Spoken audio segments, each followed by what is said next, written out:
La personne ne voit pas bien et l'effort demandé est beaucoup plus accru.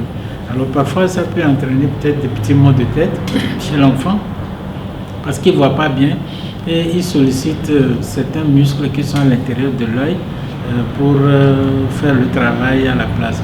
Bon, mais dans tous les cas, le travail n'est pas bien fait. Et puis, maintenant, il y a certaines complications qui sont propres à certains types de myopie. Lorsque celui qui est myope vient consulter, on fait un examen complet. On vérifie la partie postérieure de l'œil qu'on appelle la rétine, parce que parfois les myopes, ils ont une rétine qui est très fragile. Et il faut vérifier s'il n'y a pas de déchirure, s'il n'y a pas de lésion. Parce que si cela n'est pas fait, ça peut entraîner beaucoup plus tard un décollement de rétine qui est beaucoup plus grave à prendre en charge.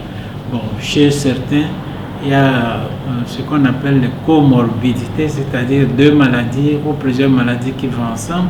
Donc chez les myopes, certains myopes parfois ils font aussi les glaucomes qui sont associés. Voilà un peu les éléments qu'on peut voir, mais disons le plus à craindre, c'est la rétine, c'est les déchirures de la rétine et c'est le décollement de rétine.